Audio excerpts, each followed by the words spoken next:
Good evening. I'd like to call to order the regular meeting of the Town of Superior Board of Trustees, the Superior Metropolitan District Number 1 Board of Directors, and the Superior McCaslin Interchange Metropolitan District Board of Directors for Monday, May 9th, 2016. And this evening we are going to start a new tradition here at the Board of Trustees meeting with the Pledge of Allegiance. And to kick us off with the introduction of the Pledge of Allegiance, I'd like to introduce Girl Scout Junior Troop 71831. Take it away. Attention, please. Will the audience please rise? Color guard attention. Color guard advance.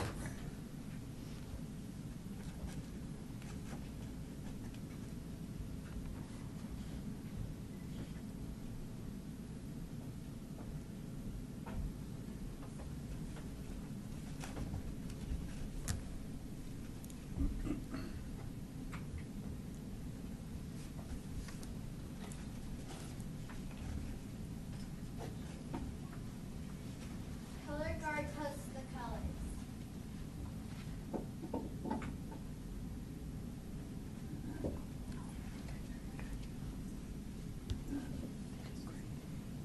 Please join us in the Pledge of Allegiance. Please join us in the Pledge of Allegiance. I pledge allegiance to the flag of the United States of America and to the republic for which it stands, one nation, under God, indivisible, with liberty and justice for all. Excellent. Color guard retreat.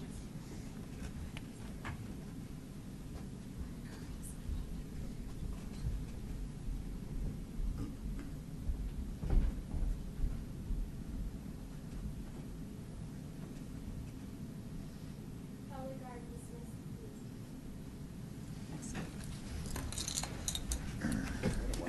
All right, thank you very much for that great presentation. It is great to have members of our Girl Scout troop here, and this is going to be an ongoing thing for the Town of Superior, doing the Pledge of Allegiance. And I know a lot of scouts come into Town Hall for part of their badges and so on, and so Girl Scouts, Boy Scouts, Cub Scouts, you're all welcome, and we'd love to have more flag ceremonies, maybe on a quarterly or biannual basis. So, so thank you.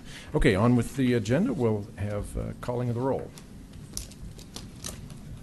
Mayor Clint Folsom. Here. Mayor Pro Tem Deborah Williams. Here. Trustees Joe Cirelli. Here. Rita Dozell. Here. Elia Gagoras. Here. Chris Hansen.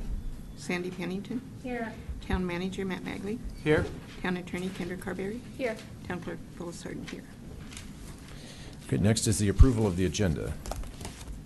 I'd like to make a motion to approve the agenda. Second. Okay, motion by Trustee Gregoris, second by Trustee Cirelli. All those in favor? Trustee Pennington? Yeah, you're in favor. Okay, passes unanimously. Thank you. All right, next is reports, questions, and issues. Who'd like to start? Mayor Pro Tem Williams. I will start. First of all, I went to a Denver Regional Council of Governments award. And Town of Superior and the City of Louisville were given an award, including staff and our great Public Works Director, Alex Arenello, for what we call the Diverging Diamond Interchange at US 36 in McCaslin. And it's a great design. It's working wonderfully, and it's kind of fun to drive. So thank you very much to everybody. It was a great show or meeting or award show. We actually got to use RTD. The Flatiron Flyer took us downtown Denver. Then we got on to the new A-Line. That's right. A-Train. The A-Train to the airport, which was a fun ride, and then we reversed that right back. So it was a lot of fun. Then I also had a First Fridays. Last Friday was the first Friday of May, which I have every month. Just an informal drop-in at Starbucks in the morning from 7:30 to 9:30. had a lot of people come, and we had a lively discussion about the possible discussions on the off-leash dog area that some folks in town are interested in doing, and a number of other discussions. And then, let's see here, I had one other thing.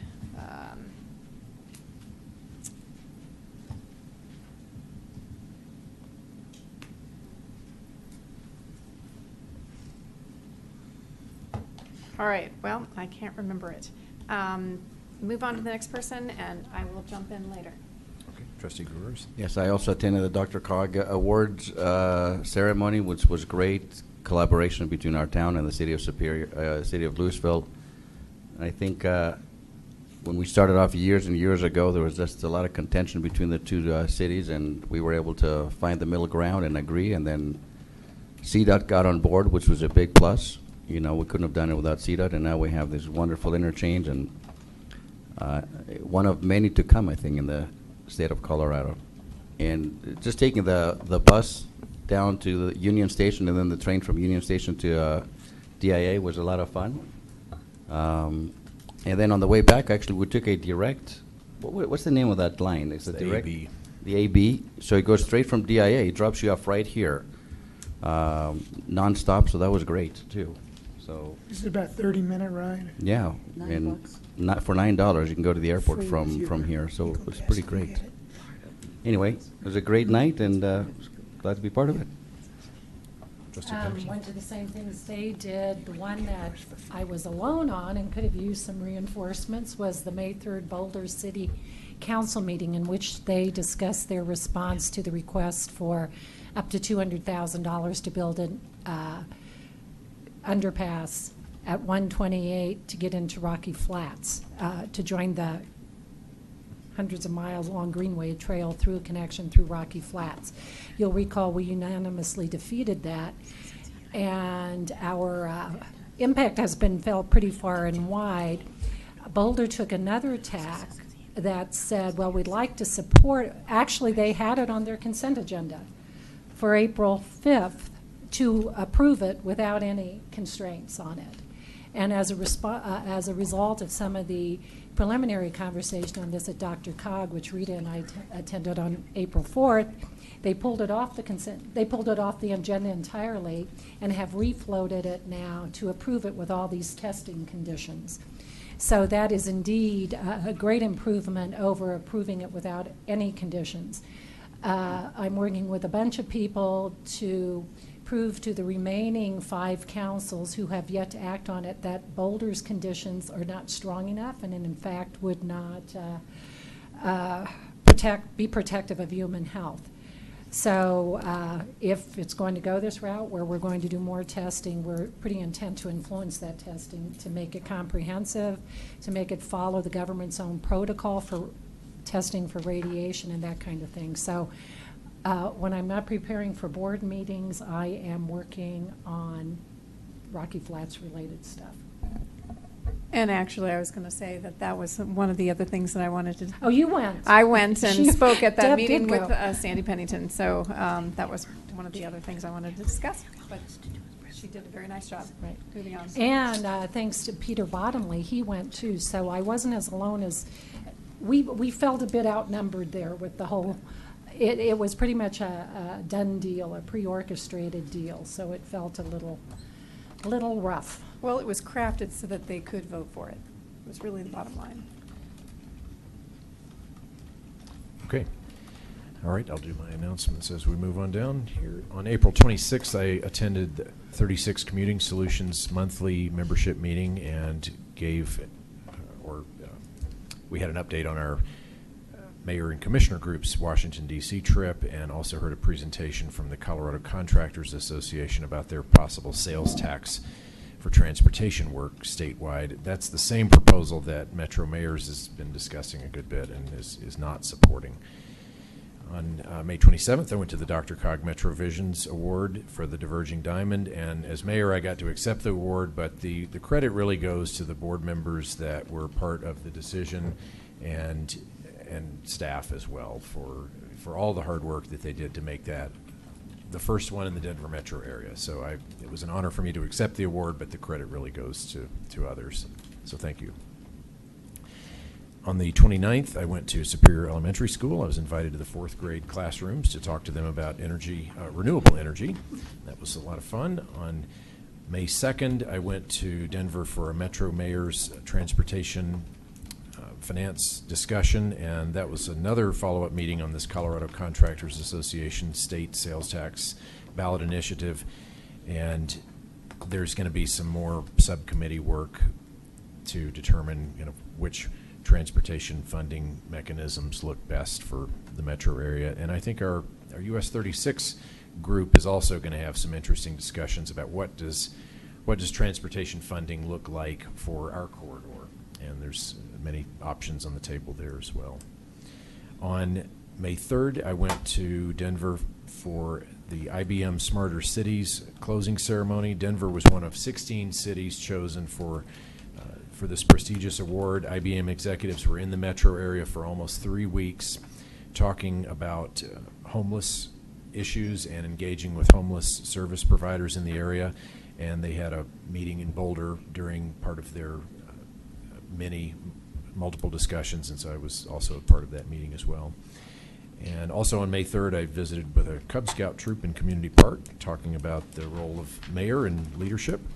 On May 5th, I went to the 36 Mayors and Commissioners Coalition meeting here at Superior Town Hall.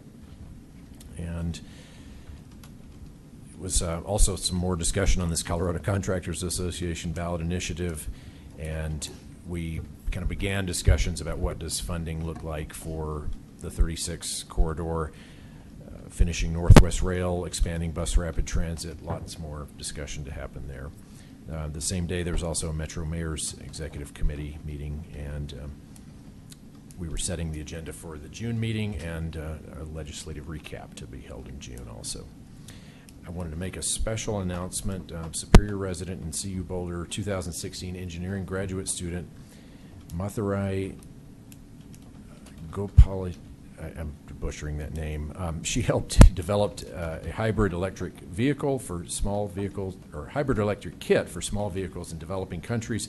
Her idea was inspired from her trips to India, where she saw the pollution that was being created by rickshaws, and has come up with some solutions to help solve that. And she's actually formed a company, Surya Conversions, and will be working on that after graduation. So we wish her all the best. CU Boulder sent us all a message about that, so appreciate that.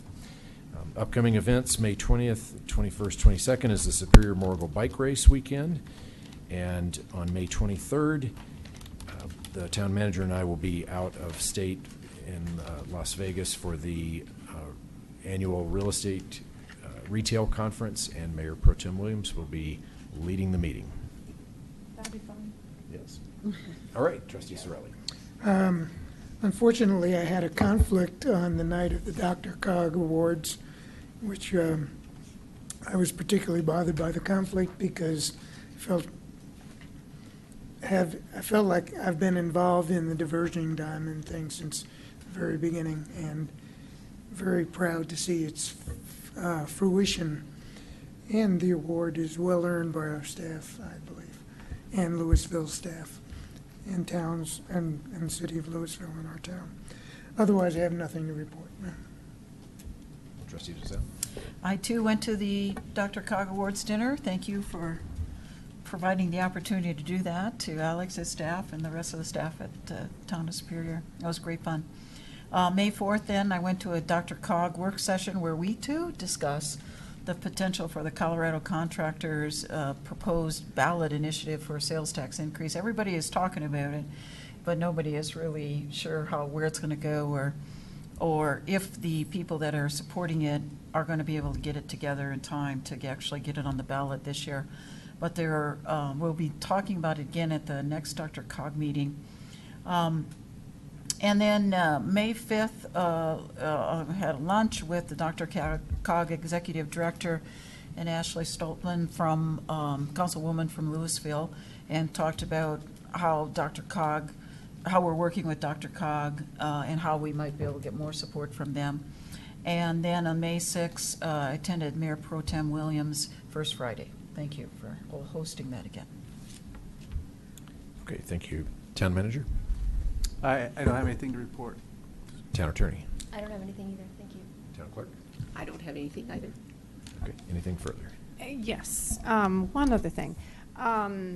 So I sent out information to the board and the town attorney on meeting with the developer one-on-one. And I feel as elected officials we are held to a higher standard, and it's not what you'd call a business model where you know, in the business setting you go meet with your client and one-on-one and have a better relationship with them, whether it's, you know, working with them or coming together as a collaborative effort for whatever project you're doing. As far as with the town, and when you're working with the developer, it's a bit different.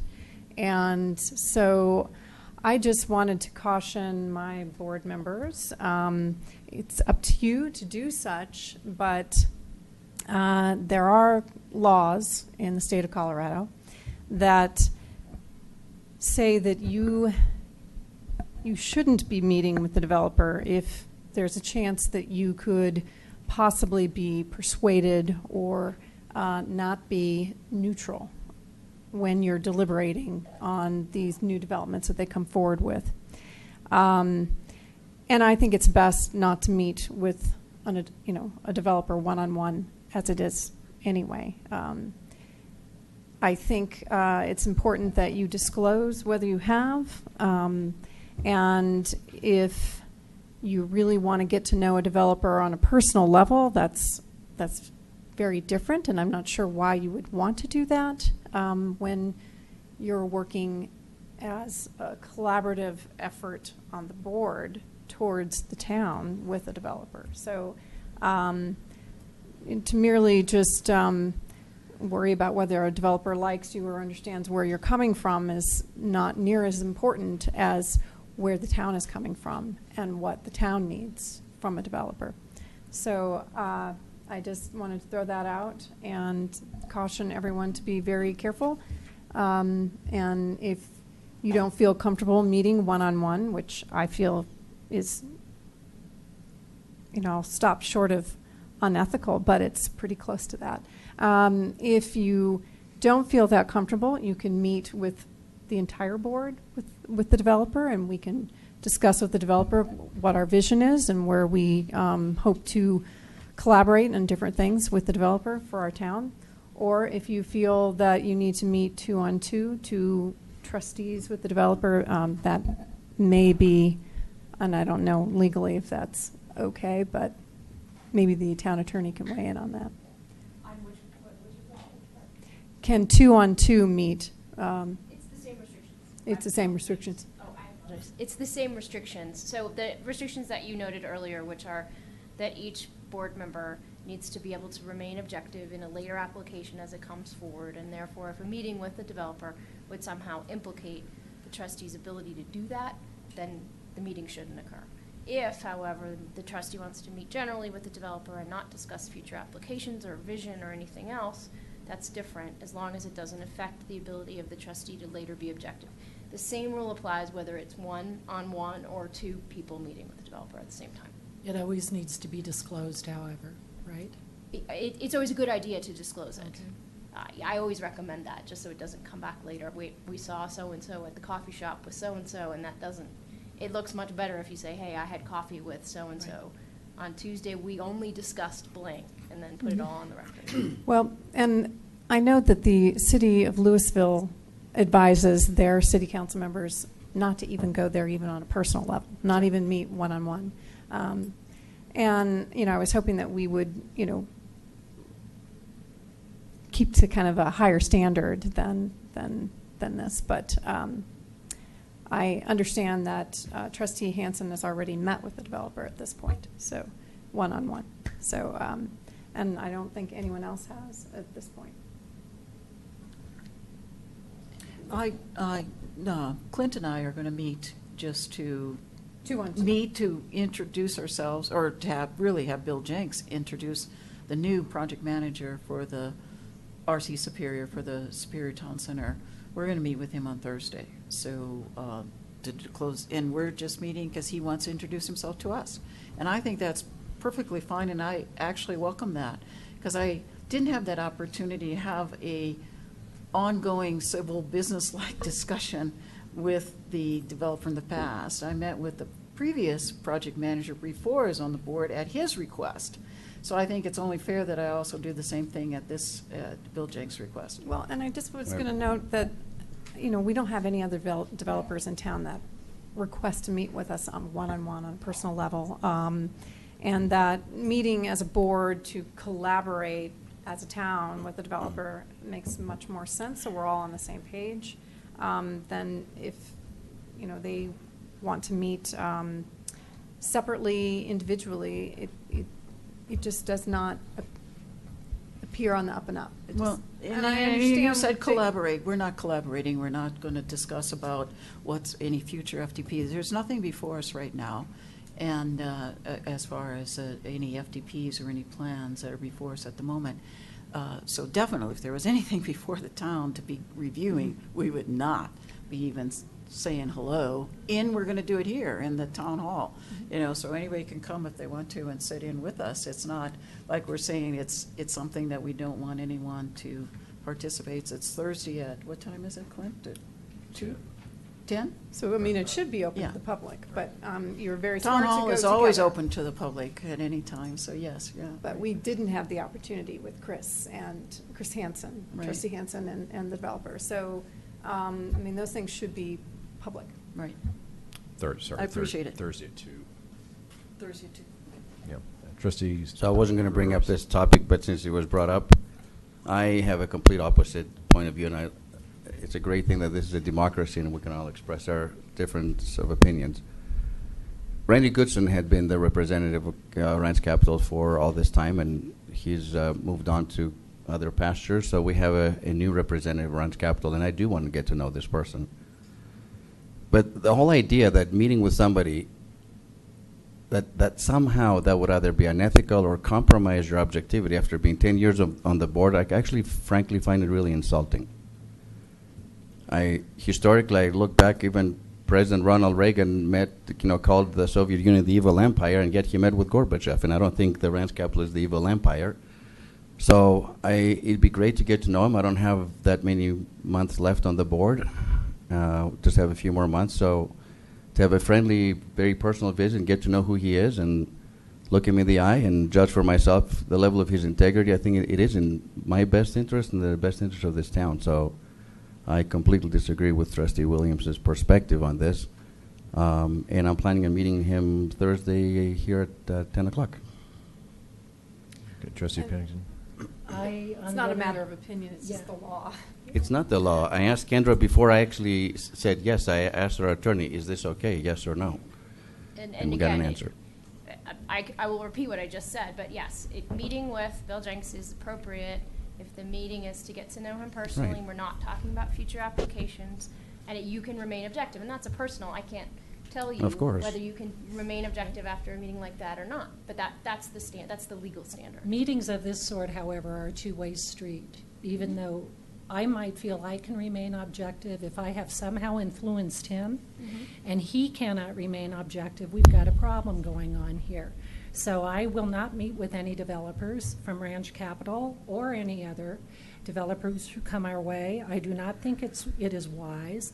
I think one can be compromised in ways one does not expect when one chooses to meet in this way. So I would second Deborah's request that for the purposes of those of us who don't choose to meet one-on-one, I would like to have Bill meet on a casual basis with the full board, perhaps at a dinner like we had tonight with Rocky Mountain Fire, and when no proposal is coming our way, et cetera. So it's the full board with him, all the public that wants to come.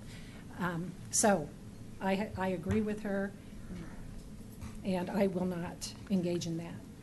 Since we've gotten into this, I don't intend to meet one-on-one. I've got a long background in the federal government of this kind of thing, and in fact advising people. And we had different laws that were involved, but generally, even if there's no intent, there's an appearance. Somebody sees the one-on-one meeting, wonders what's going on, and it's, it's just not good. And so I would embrace a meeting, a casual meeting as a board with Bill and dinner, and we can sit and get to know each other without presentation, and if he feels like he'd like to do that.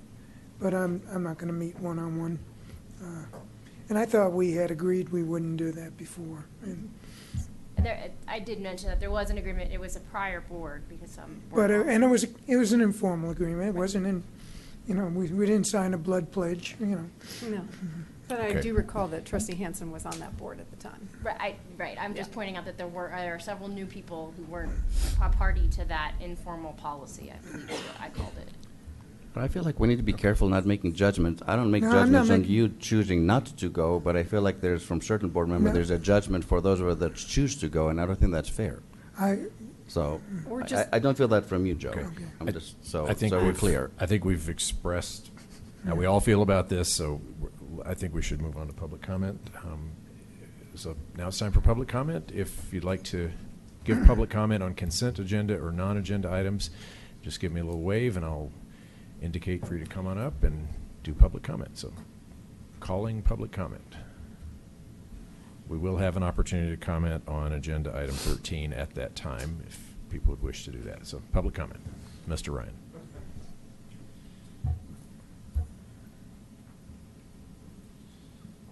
Evening. I have copies. This way or that way?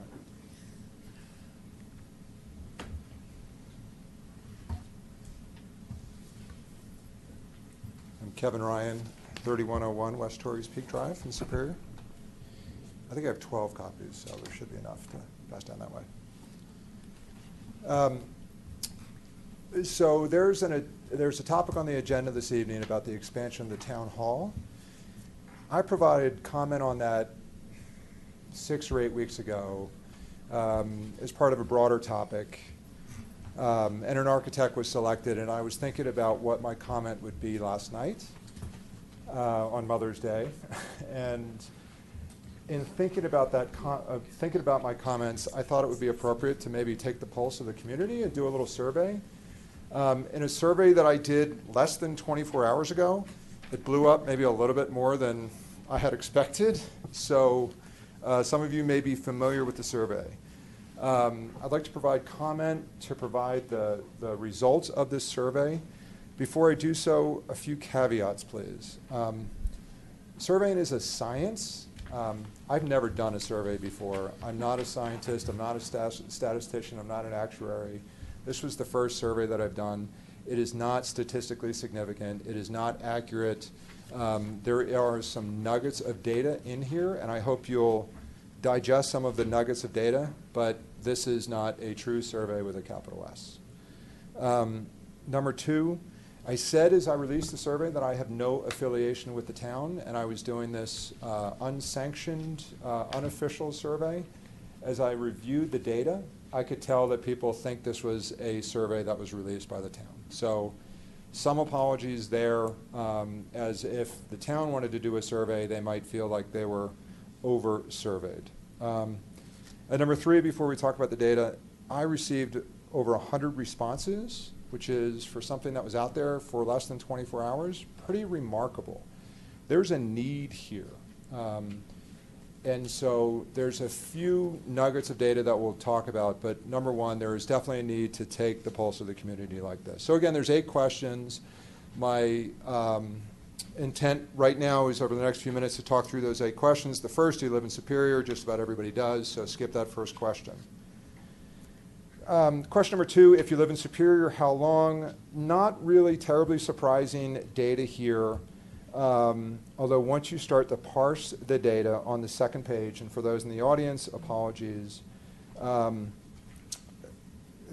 10% of the folks lived here less than 3 years, 16% lived here between 4 and 7 years, 19% between 7 and 11 years, and more than half the population lived here for more than 12 years, which is interesting, right? I mean, we didn't get respondents from folks that have only been here for a couple of years. Of course, this is all self-reported. When you start parsing the data, a couple interesting tidbits. Number 1, from a 0 to 3 years, these folks, and we'll get through this, they desperately want a library. Almost 100% of those respondents said that they wanted a library, and I will provide the detailed data to the town for them to further digest. Folks that are in the middle between 4 and 7 and 7, 11, they have the biggest appetite for the expansion of the town hall. Interesting. For those that have been here more than 12 years, these folks are generally pretty distrustful. Their comments were, as you see the comments towards the back, some of those comments have some vitriol. Most of those comments came from the folks that have been here for more than 12 years. Just interesting data point. Third, what is your family status? No way to parse this data. The entire community, most of the community here, about 60% are married with kids under the age of 18. The next largest is folks that are married with grown kids that are out of the house. Question number 4. Before this survey, were you aware of the town hall expansion? When you look at no or sort of, a technical survey term, sort of, this is a big deal, right? About 60% of the folks were either not aware or peripherally aware of the expansion. So there's a huge opportunity to increase awareness before things are done, like hiring architects or having an important discussion around the direction of the expansion. Another data point around that, the individuals that had reported that they were aware of the intended expansion or the consideration of expansion before the survey, which is 40% of them. Hey, These Kevin, folks were twice as... We're at 5 minutes, so Okay. we'd be happy to kind of pick this up as You we don't want get the data? as we It's get fine. into the Are agenda. you staying for the meeting, Kevin? I am, but I'm not going to talk about the data at the meeting. It'll be my own So comments. can we just allow him a couple of sentences of recap? Yeah, of maybe your wrap. takeaway from this is? Sure. Okay. So generally, question 5, and I'll summarize on that. More than half the folks, 57%, are not supportive of the expansion of the town hall. 29, which are folks that are in a 1 or 2 category. Less than 30% are supportive of expansion to a town hall. And there are, as you look through questions 6, 7, and 8, where there are some open-ended questions, there's some tremendously great comments that were provided by the town and a lot of great data in here. So happy to answer any questions about it. I will provide the data, Matt. I'll send you an email with the data. And answer any questions. Otherwise, I'm going to speak later about the expansion intent, Okay. but this is just the data. Okay, thank you. Additional public comment? Any additional public comment before we move on to presentations? Okay.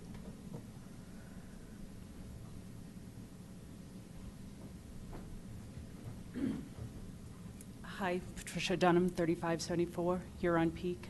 I just have a question on the consent agenda because it mentions the Metropolitan District 1, and my understanding was that that was invalidated by the court. The last time I was here in April, did that change?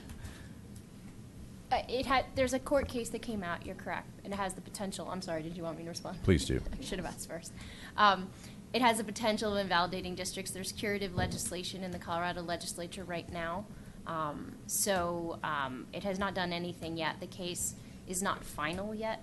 The case will not be final until either the time for appeal has passed or an appeal has been decided. But I did want to bring up at the time that had the potential of invalidating districts, but it hasn't done that yet. Okay. Do we know when that deadline is? The appeal deadline is coming up, but it's my understanding it will be appealed. So that means the case is not technically binding on us right now, and in the meantime, the public finance community and a lot of special district attorneys are pursuing legislation, basically that would hold this for 2 years and give everyone a chance to figure out what to do next. Okay, thank you. Okay, any additional public comment? All right, seeing none, we're going to move on to presentations, item number 11. And we have Girl Scout Troop 71831 is going to give us a presentation on energy conservation. So welcome once again.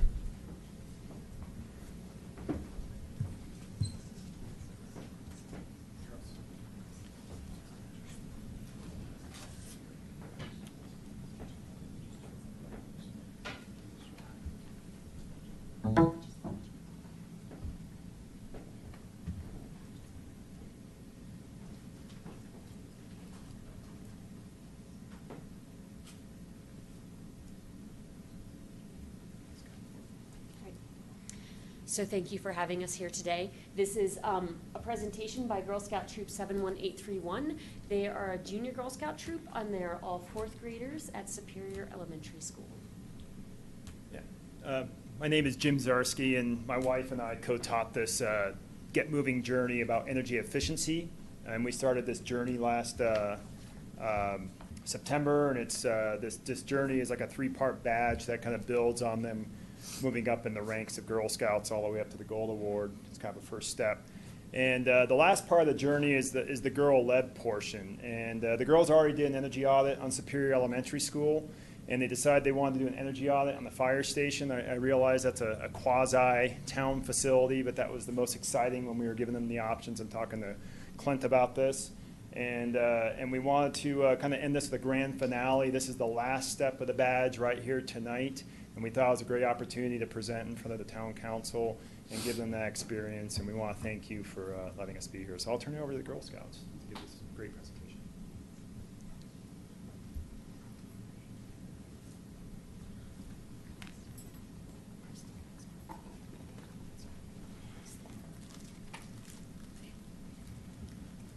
Thanks for gathering today. We are Girl Scout Troop 71831. We have been working on a Girl Scout journey. It's called Get Moving. Sources, energy, and energy efficiency. Why are we here today? We will tell you what we observed and learned at our local fire station, energy use. About energy use. On this energy audit, we will review building history, site walkthrough, and list energy conservation measures.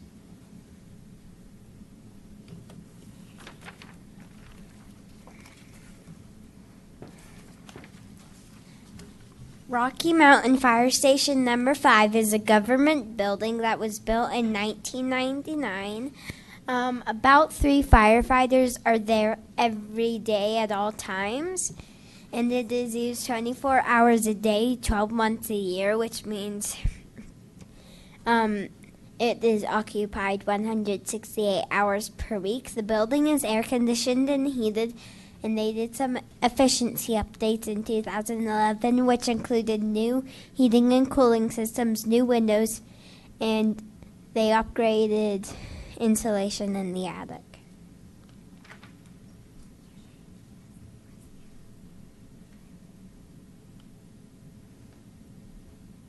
We did a site walkthrough, and we visited the conference room, kitchen, rec room, laundry room, offices, mechanical room, garage bays, building exterior, compressor room, air testing room, storage room, and a stairwell.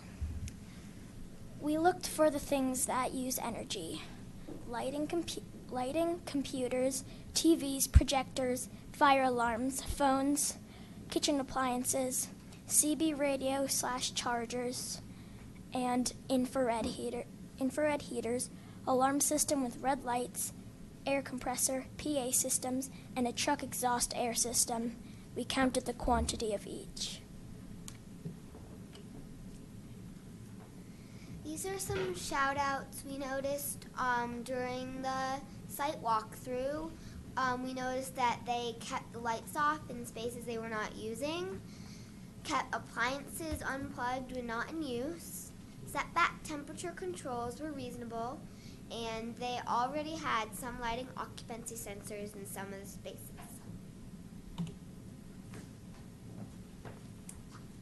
So ECM number 1 is conference room daylighting controls.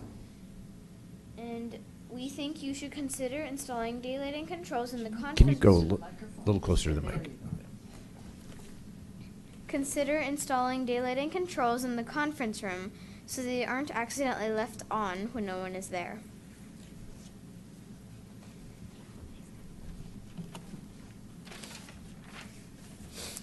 ECM number 2, upgrade interior and exterior lighting. We noticed that many lights use fluorescent bulbs, incandescent bulbs, and high-pressure sodium bulbs. The fluorescent, incandescent, and high-pressure sodium lamps could be changed to LED light-emitting diode lamps because they are more efficient and can help us save energy. ECM 3, consolidate refrigerators. We noticed that there are 3 refrigerators, 1 per shift. Since the shifts don't overlap, firefighters don't need to have food in the refrigerator while they are off shift. Firefighters can mark the food they want to keep, and that won't spoil when they're not on shift. ECM 4, plug load management. Assemble an inventory of non-essential or critical plugs load.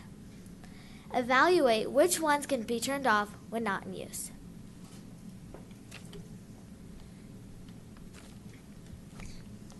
ECM number 5, minimize heat loss through pole opening to second floor.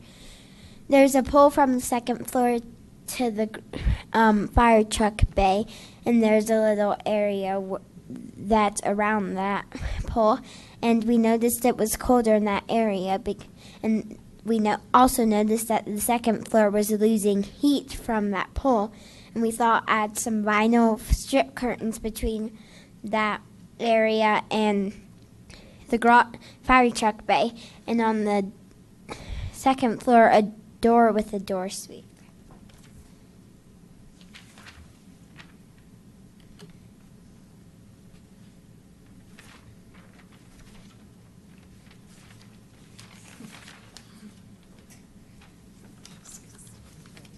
ECM number 6, thermostat placement.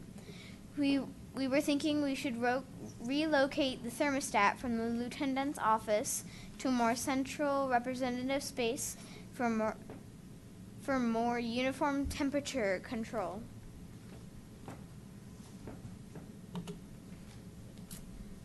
ECM number 7, North Bay heating controls. Some of the thermostats in the garage were non-programmable and could be updated to programmable thermostats. When the fire truck left while we were there, the heater turned on with the exhaust system for a few minutes. The temperature outside was 70 degrees. They could set programmable thermostats to 50 degrees or less in order to minimize the heat turning on when not needed. ECM 8, purchase Energy Star appliances. We noticed that some of the appliances looked old and could be upgraded with Energy Star appliances. Town street light analysis. We also completed a lighting analysis of the Cobra Head fixtures and decorative lights on McCaslin, Rock Creek Parkway, and Colton Road to replace them with LED lamps.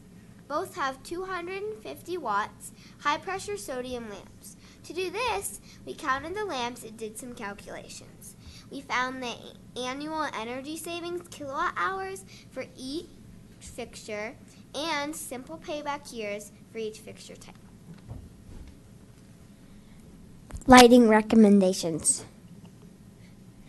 Our results showed that the Cobra Head's annual savings was 613 kilowatt hours or $75. The install cost was $350. The lights would pay back for themselves in 4.6 years.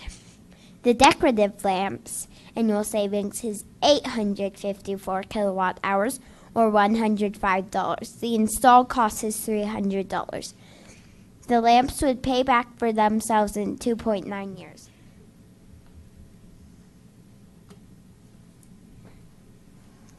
Thank you, and we recommend all of these things to make our fire station more energy efficient. We hope you think about these ideas, and thank you for your time today.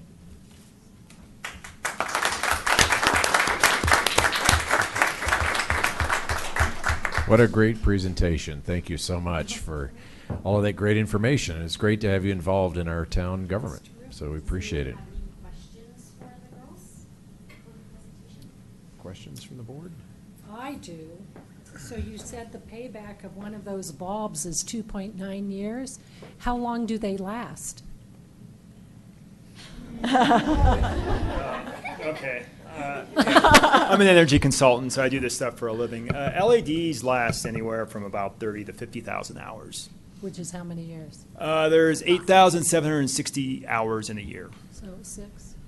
So yeah, ideally you want your payback to be greater than, or you want the equipment to last longer than your payback time. Is what I'm trying to say. Yeah. Sorry, I didn't teach you about that. So.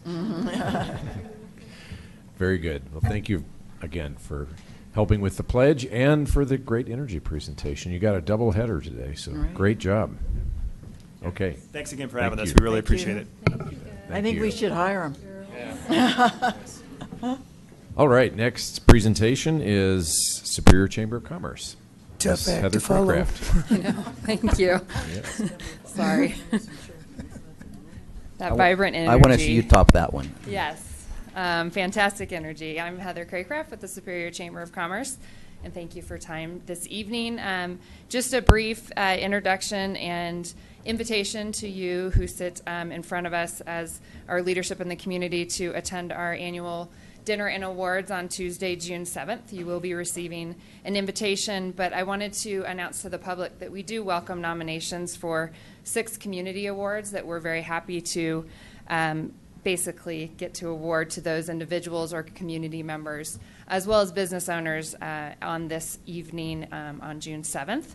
So I wanted to share the 6 awards that we do annually give out. The first one being the Educator of the Year, which is one that we love to have input from the community, and it would be any educator from the Superior Elementary, El Dorado K-8, or Monarch K through 12, so both campuses that serve our community, that basically goes above and beyond to create a superior learning environment for their students. Our second award is the Independent Business of the Year, and that is a business that is basically 15 employees or less that has been both successful and active in our community. Our third award is the Volunteer of the Year, an individual who has gone above and beyond to give their time to make the town of Superior superior. The Business of the Year is a business of 15 or more employees that has been both successful and active in our community. We also have our Superior Achiever Award, an individual who's contributed to the town or chamber over an extended period of time. And I love to point out that the wonderful Miss Phyllis Harden was the first receiver of this award. The Service Group of the Year would be our final award, and it is a group, obviously, that has extended beyond their initial purpose and has benefited our community. So any one of you who might have a suggestion for one of these awards, we take nominations at the Chamber of Commerce and can be emailed to info@superiorchamber.com. Thank you. Great, thank you very much. It's always a great event, the awards dinner, so look forward to that. All right, next is the consent agenda, item number 12. We have a motion to approve the consent agenda. Motion by Trustee Gagora, second by Mayor Pro Tem Williams. All those in favor of the consent agenda? And do we have any spending of money that we need to do a roll call vote, or is it? Okay. All those in favor of the consent agenda? Okay, passes unanimous. Thank you. All right, and right on time, we are ready for item number 13, discussion of town hall improvements. Thank you, Mayor. Tonight's topic continues discussion that we had at the retreat when the board first met with the architecture firm that we hired, Anderson Hallis, to get some initial feedback and ideas from the board. They've come up, the firm has come up with 3 options for the board to look at tonight, with different designs and elements included in them. The plan would be to get your feedback and so that they can go back and hone in on one option and refine that, and then bring that forward in the future. Liz Hallis is here tonight, and she'll present the 3 options and take any questions, discussion of the board. Great. Okay. Thank you. That's great. All right.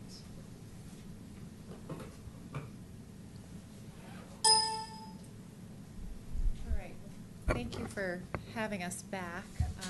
We appreciate the opportunity to share more with you on this. We've been busy in the last few weeks since we were here last. So I wanted to go through our agenda for how we'd like to kind of present the work that we've done to date, reviewing the project goals, overviewing our design process and how we got to where we are tonight, an overview of the context, the neighborhood, and kind of what some of those considerations are, reviewing some of the precedents and imagery that we looked at last time, and then diving into the options. We have 3 options to share with you tonight, and then opening it up to discussion. And what our goal tonight is to get feedback and direction with how we should move forward. So last time we were here, we talked about the primary project goals, those being enhancing the customer service for residents doing business in Town Hall, providing efficiencies for business operations, providing a compatible addition to the existing building, and then providing cost-effective solutions while meeting the space needs that have been identified.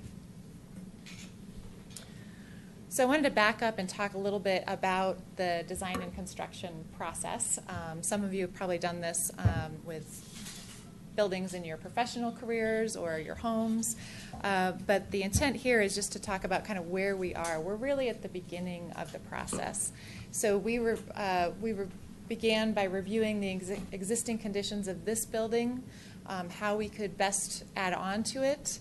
Then we went into what we call a programming phase, which is kind of testing the needs that have been identified. And then we've been in the schematic design phase. So what we're showing you tonight is the schematic design phase. Then you can see there's 2 more phases of our design work, design development and construction documents. So as we proceed, we'll get more and more detailed in the design and the details. And then, of course, the construction period. So within our process, we just wanted to talk about some of what we did. We interviewed all the departments within the municipal operations and went to 5 different buildings to review what the existing spaces look like and understand their needs firsthand. We looked at 7 different departments and, of course, common areas. We created sketches that look like these. These are just samples of many pages that we created and kind of test fit what we were hearing with the words that were needed to square footages and code-compliant type of space needs. So, again, another example of a different department. And then we put all of that into a spreadsheet. So in our conversations, we were talking about the horizon, so current staffing needs and then future staffing needs, and looked at the square footages. So we had each of these for each department. So big spreadsheet for architects. We came up with an anticipated need of 16,100 total square feet, and that's an approximate number. And that includes the almost 5,000 square feet of the existing building. So that gives us a little bit over 11,000 square feet of an addition, given what the needs seem to be. So then it's important to us to look at the context, and we talked about that last time I was here, about the existing building and some of the materials that are on it, and keeping those in mind as we began our design work. So these are just images of the existing town hall. And then, of course, the site and how we will add on, and the parking that is currently here. That's a consideration that we and our team were looking at. And also, what's going to be, in our opinion, important for this project is a sense of scale and looking at how we try not to overwhelm this building and our neighbors to the west. So this is just what we call a site section of looking at the buildable area within the setbacks and the maximum height. So you will see we kind of did a test on this in one of the options, but this would be kind of the maximum area that could be built. Not necessarily a recommendation, but just helpful to see it with the context of the bungalow beyond, the adjacent houses across the street, etc.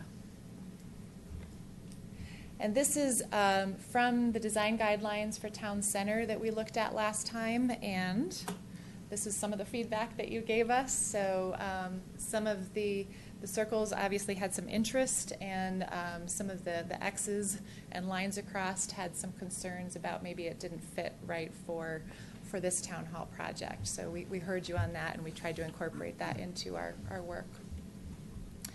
These are some other examples that we found that seemed to be of the ilk of the compatibility, both with the craft and the care that was taken with this building, as well as what we saw on the previous slide with some of the precedents that seemed to appeal when you all were creating the design guidelines, and just offered these as some suggestions of how similar projects have been done.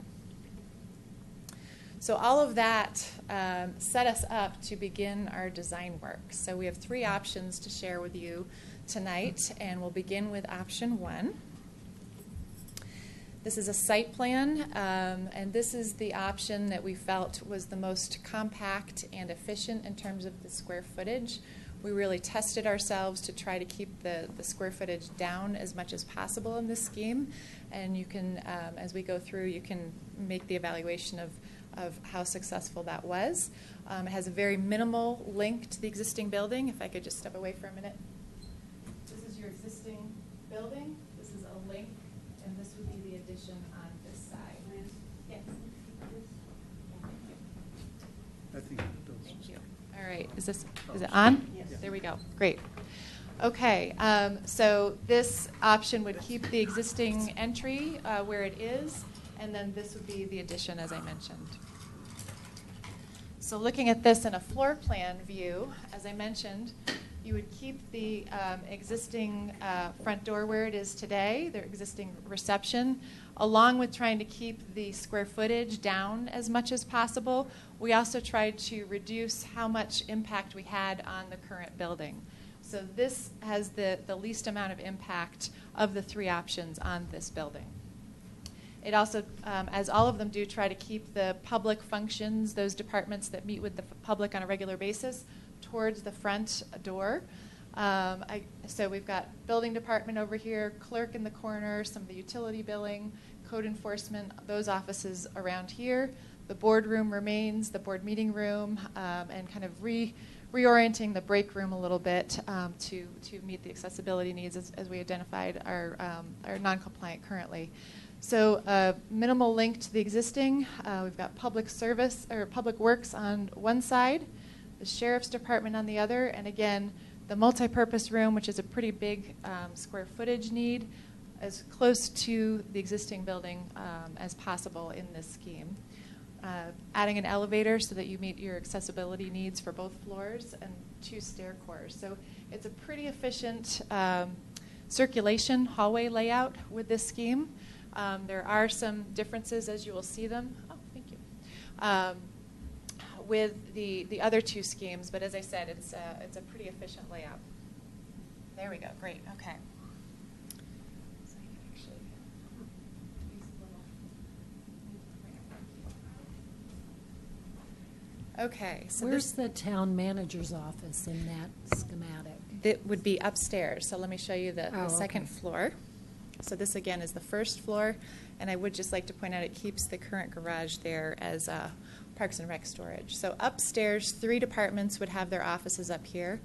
So we have the Finance Department, Parks and Rec, and the administrative offices in blue along that side.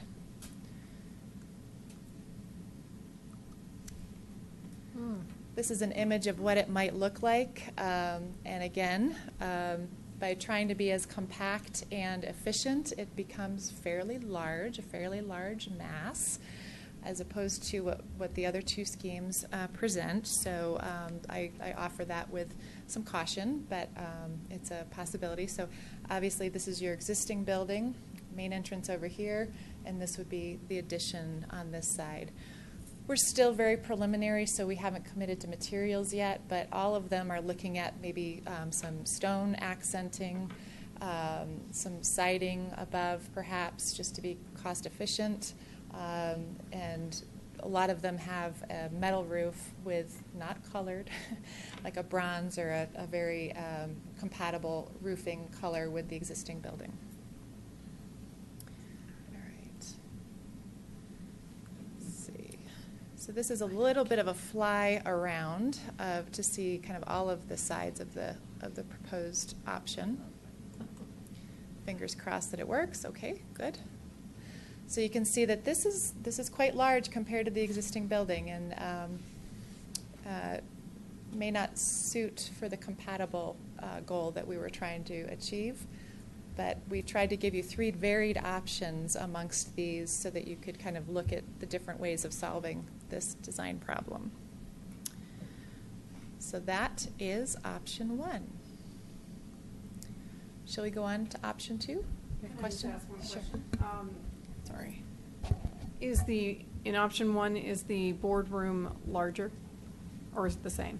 It's the same boardroom, and all of them are reusing the current boardroom, but creating multi-purpose room, which would take the pressure off of this room rather than reconfiguring it so often with the tables.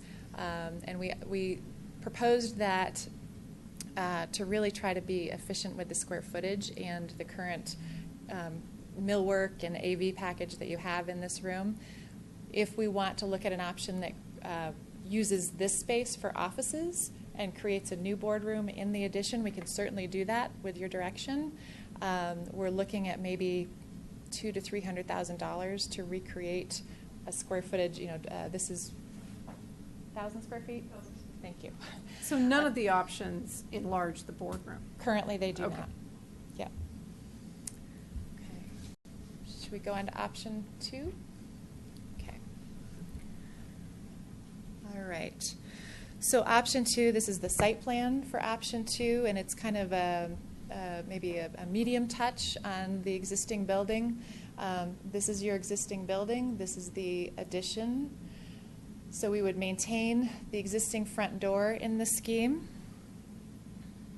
But you can see we've broken up the footprint a little bit more, and you'll see that as we move on here. So coming in the main front door, we will renovate the lobby area so that we can move the reception point just a little bit.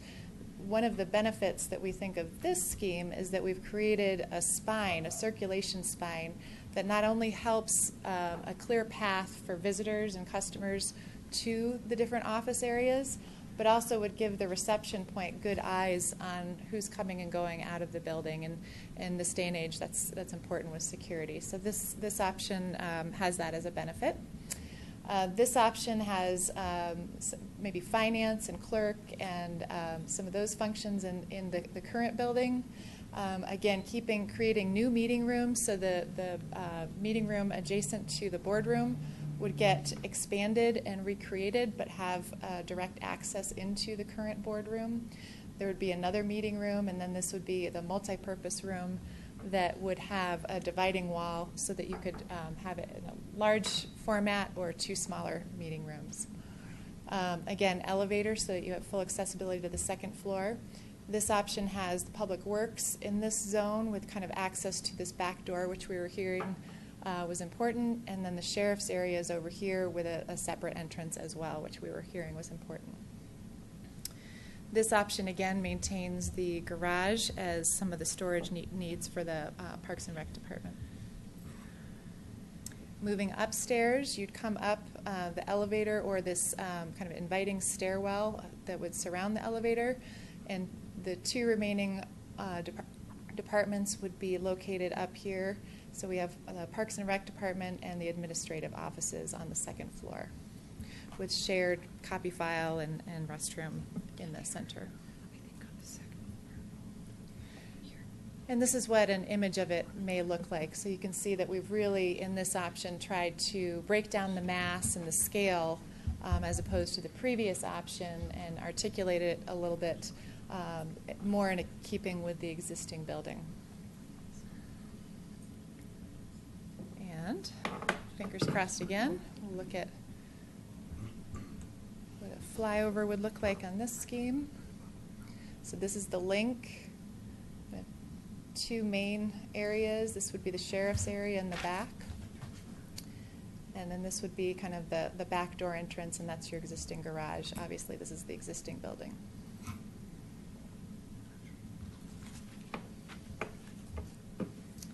Okay.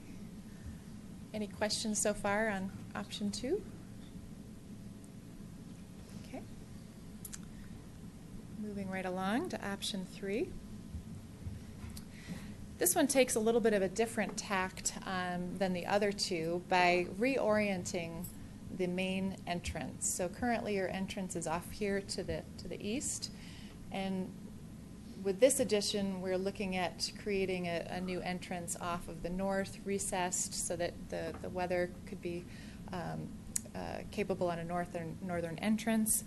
There's also some benefit, as you'll see in the plan, of some visual connection to the park across the way.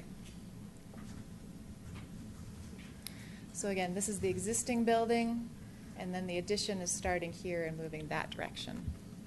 So your new entrance would be coming in here. You'd have a reception point, an enhanced board meeting room right off of the existing boardroom. This option has kind of 2 connection points into the existing building, possibly a courtyard between, multi-purpose room again, similar to the last scheme, and another small meeting room. We were hearing the need for meeting rooms, so we tried to meet that loud and clear. Again, the building department would be close to the front door. The yellow is the Public Works Department. The orange down here is the Sheriff's Department, so kind of off to their own area, and then some of the service areas in the center there. In this scheme, we have Parks, Rec, and Open Space offices in the existing, as well as the clerk's office. So that's how the existing area has been dedicated. Now moving upstairs, you have a stairwell here and an elevator. Would take you to the second floor. There's a finance department in the green and the administrative department in the blue. This is an image of what this could look like. So again, creating a new entrance on the front of the building, or on the north side of the building, to create the new front. And again, we're breaking down the roof lines to be more in keeping with the existing building. Okay.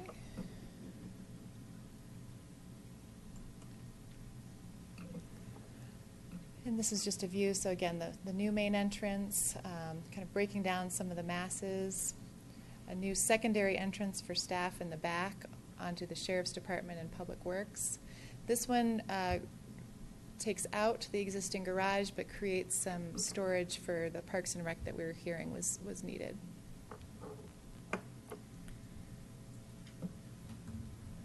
Okay, so those are the 3 options that we have to share with you. We also have boards that we can put out for any questions and discussion that you have. Oh, thank you. These are just the floor plans and the imagery that you saw.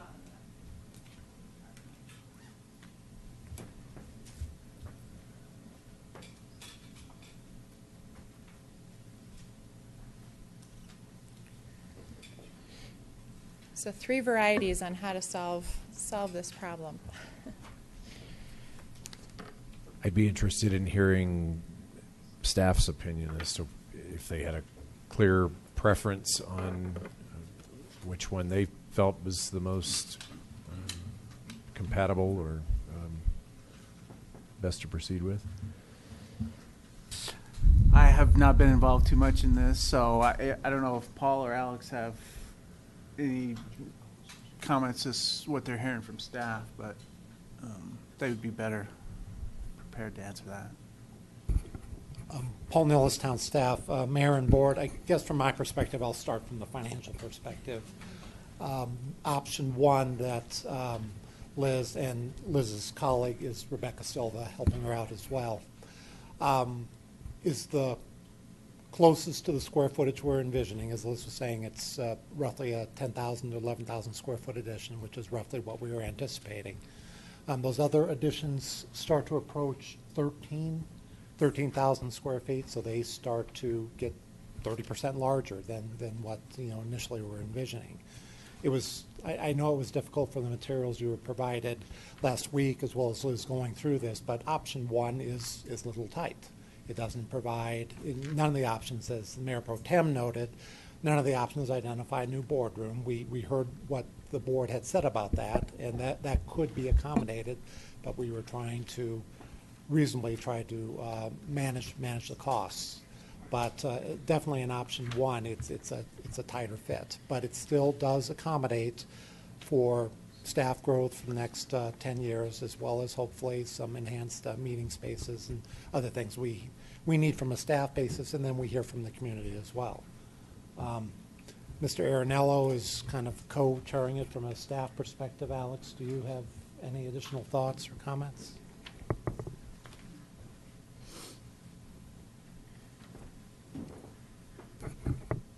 Alex Arenello, Director of Public Works and Utilities.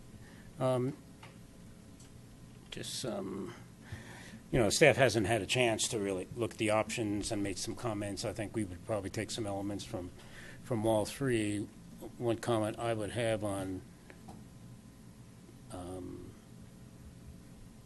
option one is just the short, it's kind of convoluted to get back to some of these spaces with this type of entry coming through the reception area and kind of a narrow corridor down here. I think we can, probably, work on that. I think I like some of the elements of the other options in terms of the entryways and how the reception is laid out.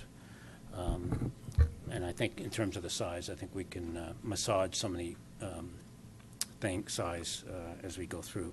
I do want to make some comments about your staff, and not to advocate for this project or not, but to kind of respond to the survey and what was going on with that.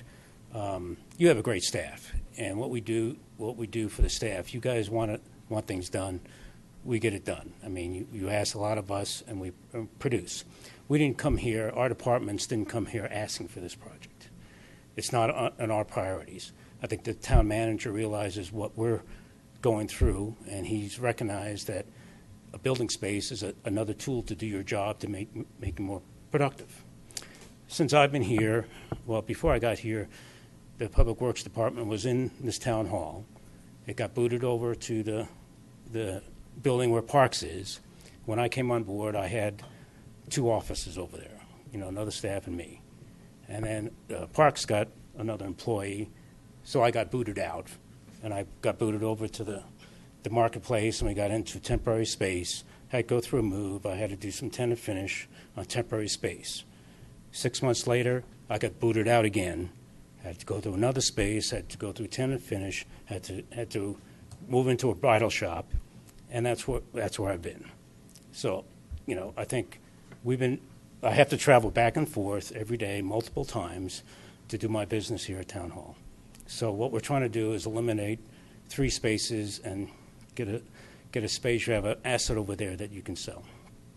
So I guess, I think you're all aware of this, that we need new spaces. And the question is not when, how much, and then when. Is this the appropriate time? And I guess I can ask you, are you going to need a public works department in 10 years? Are you going to need a sheriff's department or a police department in 10 years? Are you going to need a parks and rec department in 10 years?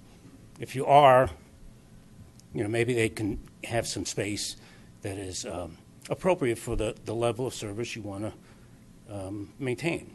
You ask a lot. Our staff produces, and it'd be nice to have facilities that function well. Right now, they aren't functioning for us. They aren't functioning for parks. Again, I have other priorities. I'd rather you put the money in streets, but I think our town manager is recognize that we do have a space problem here. Thanks. Okay, thank you. Questions, comments from the board? Okay. All right, public comment?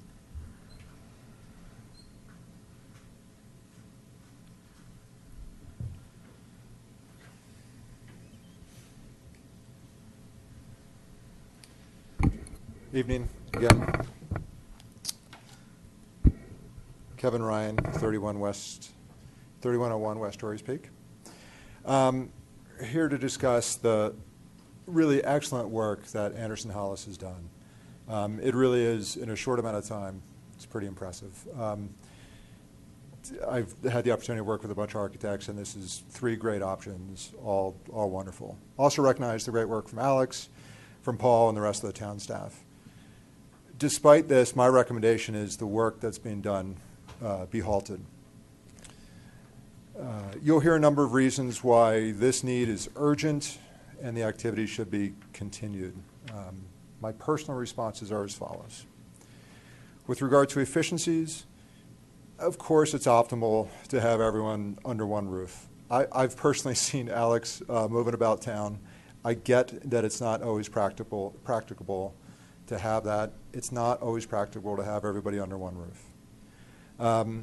There is no way that an investment of $2.6 million would be offset by the efficiencies that would be gained by having everybody in this building.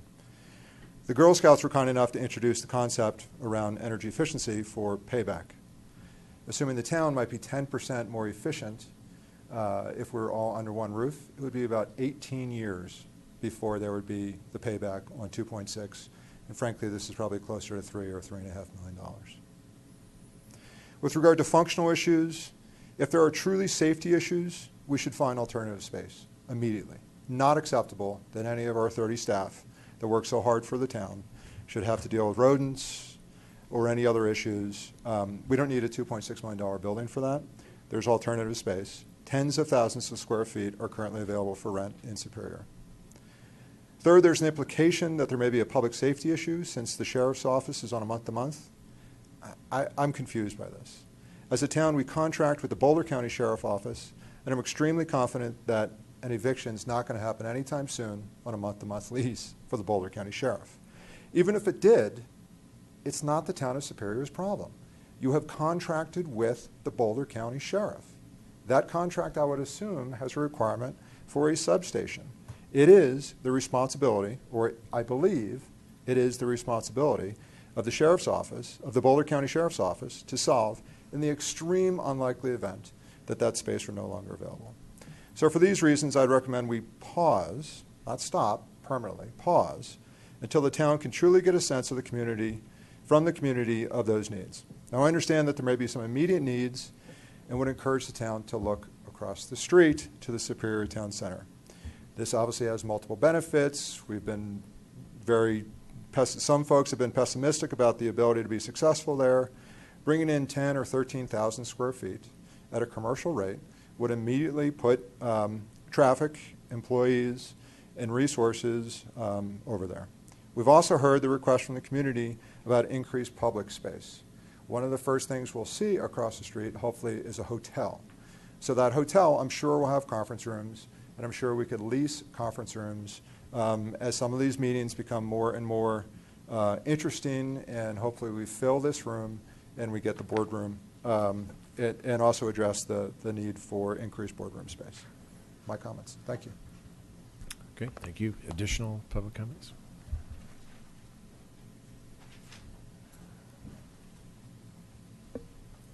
Thank you. Heather Craycraft with the Superior Chamber of Commerce again.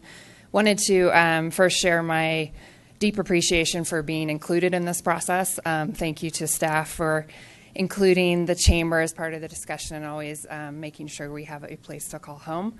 In that discussion, we did discuss quite a bit of the need for meeting space.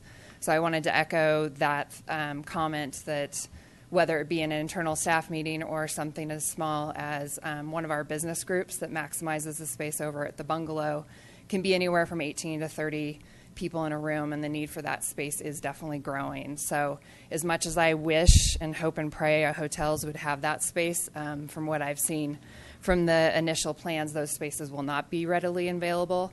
So I will continue to wish and hope that we have more space for business people as well as any celebrations that we host in town. So thank you.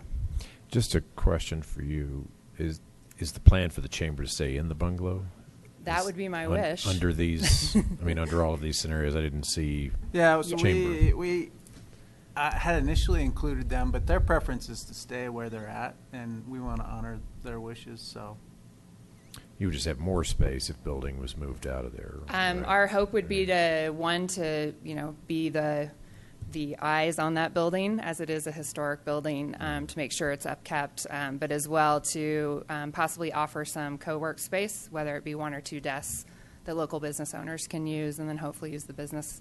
When it's not being used by the town, the conference room can be offered to business owners too in the area.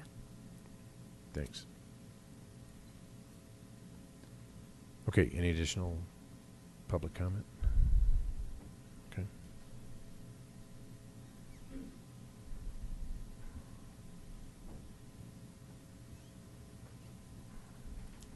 Hi, Patricia Dunham, 3574 here on Peak. I just had a question. I know I asked this back in March, and I just wanted to get some clarification because there seems to be some question that we have too much town staff, which I don't personally feel as a citizen. I think 30 FTEs is appropriate, but I'm seeing a lot of comments go around that perhaps we don't have a need for this space because we're overstaffed, and I wanted to get the board's feeling on that. I personally think we're understaffed, actually. We have, Matt runs a very tight ship. We get so much done with the staff that he has, so I see it the other way around. And I think your comments last time, my staff did some comparisons to other cities. Yeah, some of the similar sized cities, and they range anywhere from 120 to 150 staff members. That includes police and fire, which we don't have, but. What about Erie? Yeah. That does they're at include Erie? one. Erie's not our size. Yeah, they're at They're a lot 120, bigger than 130, I think. And what about Lafayette? Not our size. Yeah, none of them are our size, but I'm just curious. Well, how I many mean, employees they have. yeah, Lafayette's Anyway. at 23,000. I think Louisville's at 19,000 population, and Erie's at 18,000, I think. Okay, so Louisville has how many FTEs? I think it was 120 or 130. And Erie? I mean, that'll give you an idea. You know, Louisville is not, 10 times the size of Yeah. Superior, so they have 120 employees. We only got 30. Erie's I mean, roughly the that's. same. Yeah. But that includes the police. Yeah. You have to, Yeah, police. okay. Yeah, but they don't have 80 policemen. That's what I'm saying. So No. the numbers speak for themselves. Matt does an amazing job. The town board, way back when, made initial policy decision to contract out a lot of our services, right. which we've continued to do, and it's worked well for us. But our staff has grown over the years as well. So if you extrapolated the full-time equivalents of that contracted out staff, what would it be? I'm sorry? What I'm trying to say, if the contracted with staff, the hours they work and the amount of money they make, et cetera, were translated into full FTEs, how many more would they add to that number? I couldn't, I'd have to. Because we're paying for it. Yeah. It's not like Yeah, it's yeah. free. Yeah, We're yeah, just paying yeah. for it in a different manner. But, at times, like for building services, building department inspections, when there's not a lot of building going on, we don't have to cut back on staff. I mean, that's one good example. Right. We don't have a recreation facility, so we don't have that full-time staff. If we were to enclose the North Pole, we'd have to add staff, have full-time lifeguards. So it just depends on what facilities you have, what services you're providing, but we're able to contract out a number of What I'm trying to services. say is comparing 30 to 120 is a false comparison. You Well- have to add that chunk that is contracted out, because Yeah. that's real money we spend. And we haven't done that analysis, so we would have to do that, so. Okay, so we're here to provide comments on the designs that have been presented to us and try to give staff and the architects some direction. Did you get an answer from staff as to what option they like the most, or? No. Not quite. No. They were So dancing you around don't, you don't have an opinion, or? I think the answer was we haven't gotten that feedback from our staff on these three options. But are there any of the options that you think are the least desirable? I think options 2 and 3 provide more aspects as far as flow for the public and meeting rooms and where they're located, and just a better design, a layout design, in my opinion. And growth. And the look of the building looks better. But that's me. I didn't get that from my staff. That's just my thoughts on it. So. Okay, Trustee DeSalle. Mayor, if I could just make a comment, I don't think anyone would disagree with what the manager said. I think 2 and 3 are beautiful. They're more expensive options, and to some degree, we need to be true to the budget as well. So that was my comment. And Ms. Hallis may go into this, but we're going to be beginning the process as early as this Thursday. Start to talk in detail with a general contractor as it relates to start to pricing out some of these alternatives. So we'll have a better idea.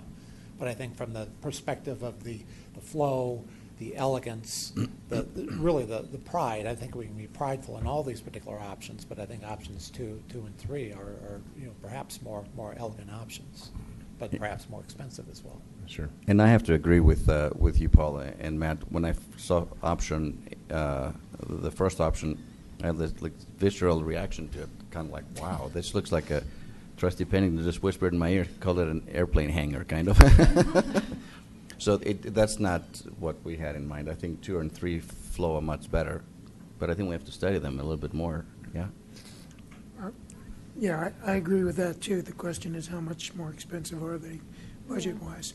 But back to staff, we're the ones that have been putting more and more tasks on the town staff. We've created extra committees. We have asked the increased staffing for the town center oversight, for recognizing what we've been asking of the town. We actually asked the town manager to increase staff that he didn't ask for this past year. So everybody should know that we are the ones that are recognizing the staff's needs.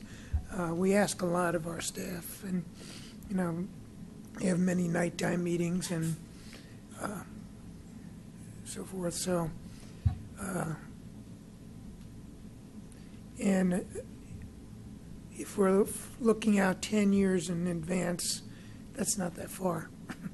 And if we put this off, which we have been putting it off for as long as I've been on the board, which is more than 8 years, it will continue to do that. And putting people in temporary buildings or temporary locations and moving them is not an answer. It's not a good answer. It's a temporary solution. But it's more temporary than we Yeah. we like. So I think we need to grow up. Question for staff about this question of the sheriff's office space. It's my understanding that it's the town's responsibility to provide that space. Is that correct? Yeah, through our agreement with the sheriff's office, as part of one of our responsibilities, we're to provide office space to the deputies that are in town. And they were down at the fire station number 5 for a good amount of time, and then they wanted their own space, and so that was the location that we were able to provide to them. And what's the value that you see if they're right back here connected to Town Hall? What does that do for you and your staff?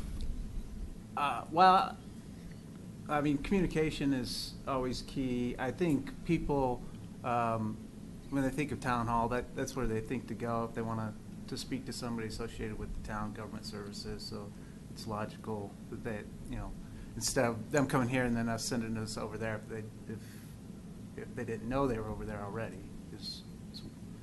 So, I mean, as having worked with the sheriff's office for 13 years, and I worked out of Station 5 when they were there. I mean, that space was tiny, and it was not optimal. And you know, there's some elements that are going to be included in here, like an interview room, and just things that you don't even think about until you need them. And I think we're just really shortchanging their abilities and our residents' abilities by not having an adequate facility. And just this thought of moving them around is just,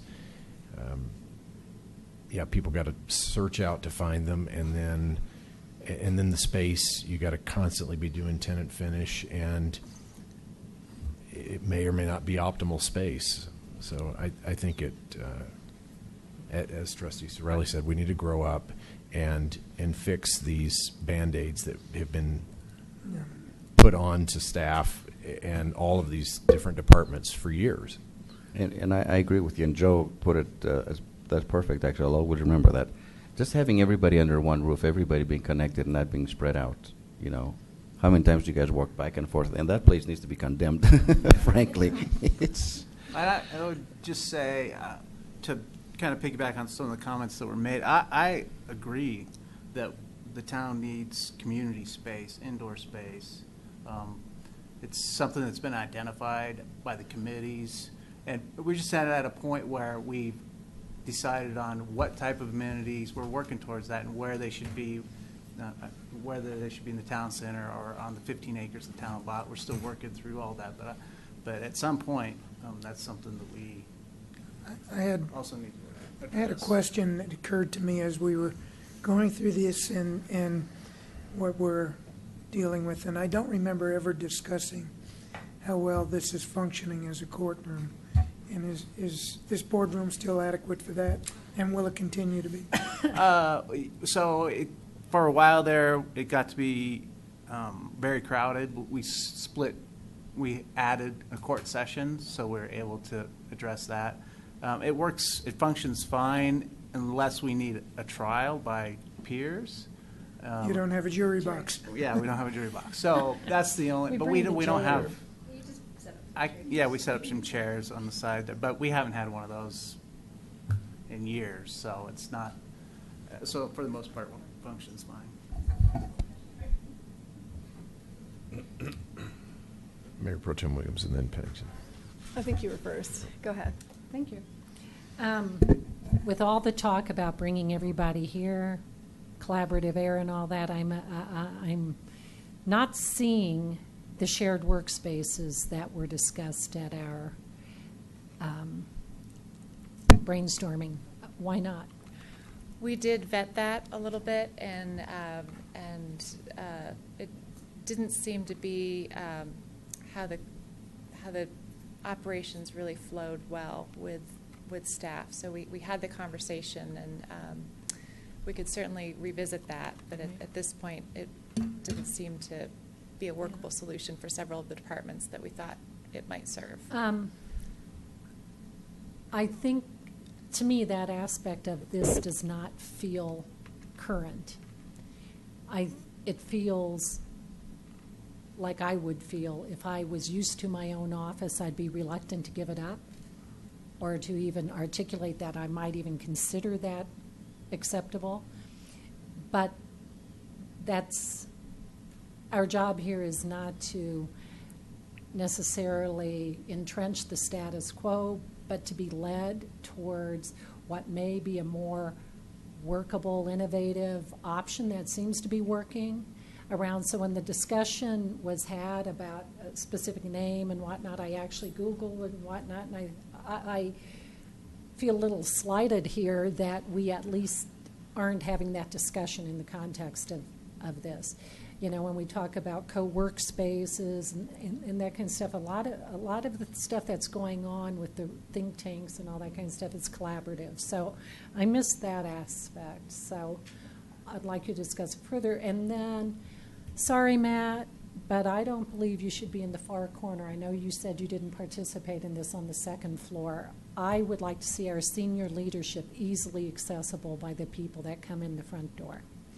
I think they need to be front and center. So I I think less so Paul's department, who probably has less traffic asking finance questions, but there's a lot of traffic that comes in looking for town manager, and if he's not there, the assistant town manager. So I'd like to see those remain more upfront We can certainly in say the that. design. And then if you're asking for opinion, the concept I'm totally intrigued with is this concept of number 3, where we actually change the front entrance. It seems to flow better to me. Whether or not we need a courtyard or not, I'm not sure, but I actually thought that was more an outdoor meeting space. That's how I sort of saw it. Also a place to have lunch and all that kind of stuff. Which mountain? I'm directionally challenged. So is there any concept of what am I going to be looking at through all that glass? Out here, at this direction, to And the what- park, across the Oh, way. okay. Yeah. Yeah, Okay. Grasso Park. Okay, good. Anyway, this to me was just nicely creative, and it got me thinking about some of the things. I like the meeting rooms up front and center, and that courtyard can be used as a public gathering space. It can be one of Heather's little wine, after dinner wine things, and stuff like that. I'm missing dividable rooms, a big thing that can be divided into. Oh, right here. Okay, that has a, okay, This can divide into 2 separate small. Anyway, I guess where I leave you is I'd like to talk more about this, about the logic behind a shared office Workspaces. type of thing, and what the current science and all that is on that. Okay. Go ahead. Okay. So I have a number of comments to make. I will first say that the City of Boulder has multiple buildings. I think there's 5 different buildings that they all work out of, and they all have to walk a block or 2. But anyway, that's one city that I know works that way. Not saying it's optimal, but they haven't grown up yet. I think they just bought the old hospital property to consolidate. To remedy all that. And the they're offices gonna, into okay, one. Yeah. all right, well then, maybe they might grow up, but I don't see it yet, and I haven't heard it.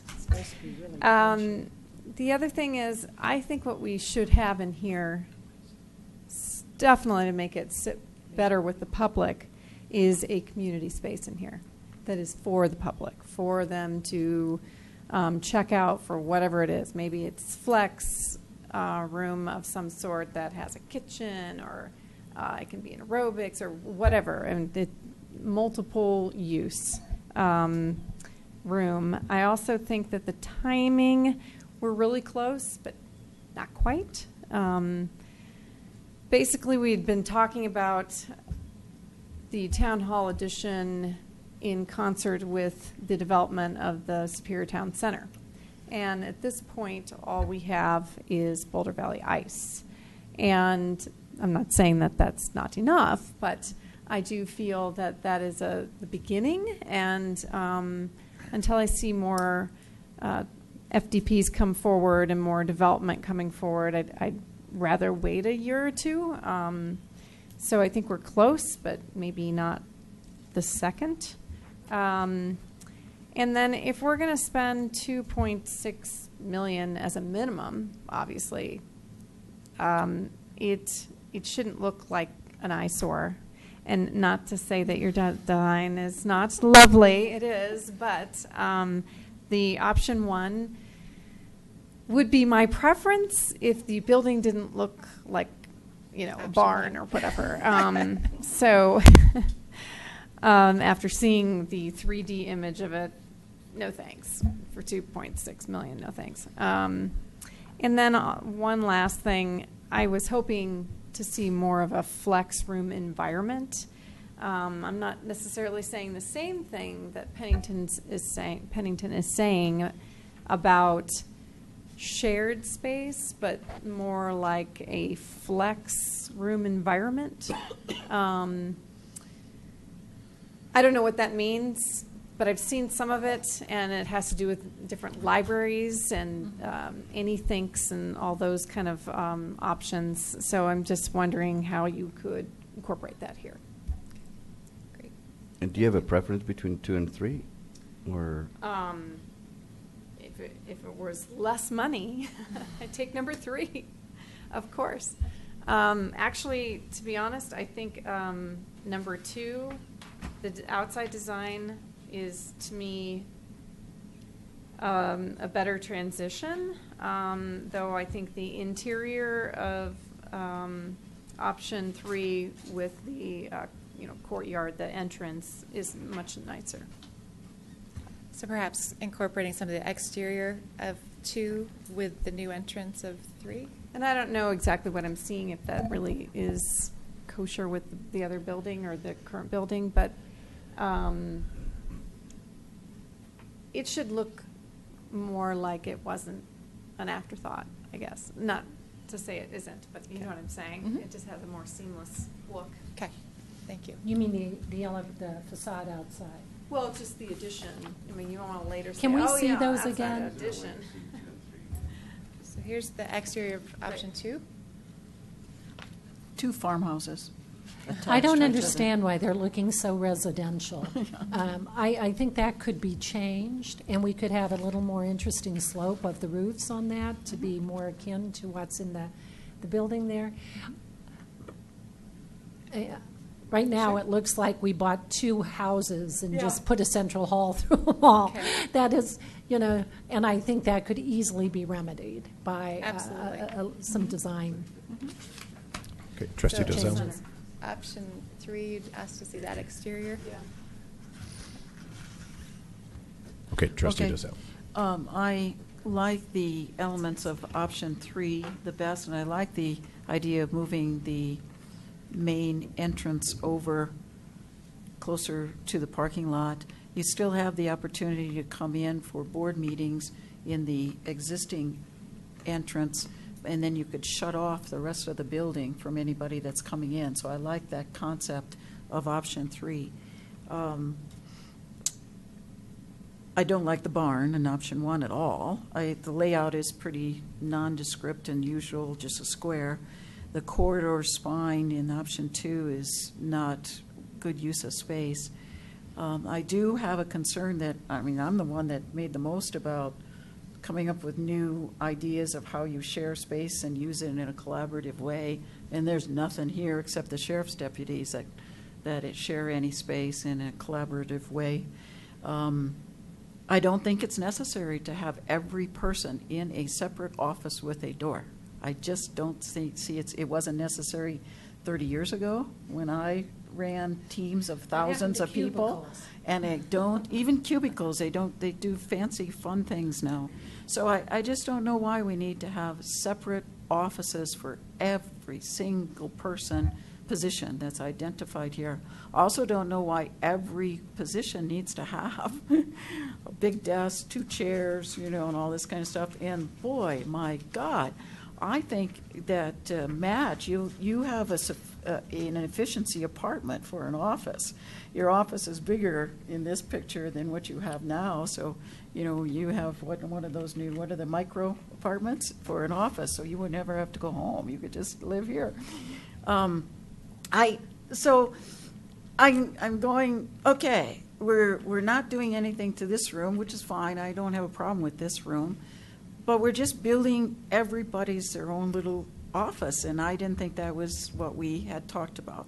I also find that we've added a couple of bathrooms here and there, but where we've added bathrooms, we've added like 2 stalls for the women, and there's 1 stall, 1 bathroom on the 2nd floor, 1 stall, 1 bathroom, unisex bathroom kind of a thing. And I don't know if that's efficiently placed. I also don't like the back staircase, which I look at as a back staircase way to the south. When you come in the vestibule, you got to go way down that long hall to find the staircase to get up to the 2nd floor. You're talking about option 3 specifically? Yes, Yeah. option 3. The other 2 don't really work well, I don't think. And then, I think it's the back entrance. so There is no entrance. You don't want people coming in that back door. That back door there, in my mind, my view would be you only use that if you want to get out to the Grasso Park. So I like the idea of the courtyard. I don't know if that's a good place to put it, in the middle there, in amongst the building, you know, surrounded by walls. I don't know.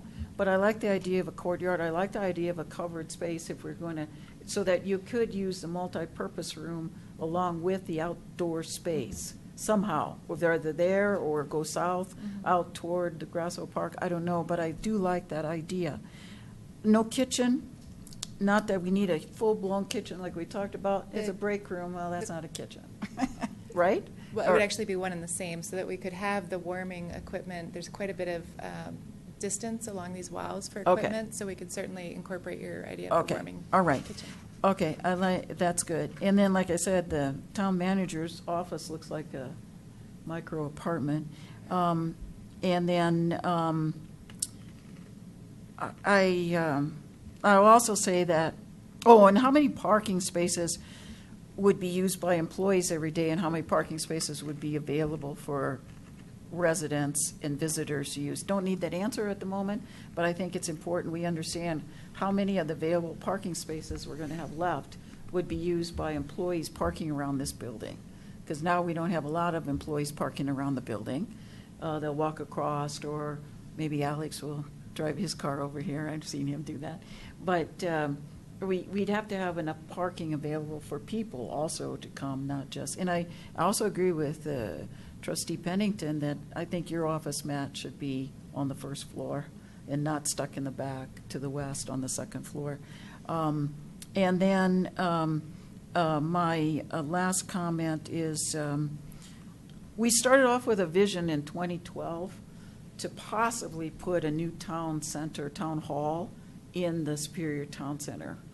And I'm looking at residents that are here, and Kevin, and then for multiple reasons, as the town center developed and the vision of the town center turned into the Superior Town Center and the PD plan that's out there, then it was decided that we would not put town hall over there, that we would retain this building and take a look at building onto it. And that's where we're at right now. We're at the point of, we've already decided we want to keep this town hall. So to make it more effective for our town government, how would we do that? And one of the first option was to build onto the back, which has always been an option. It's been an option for years. As long as I've been here, there's always been discussion about building on there.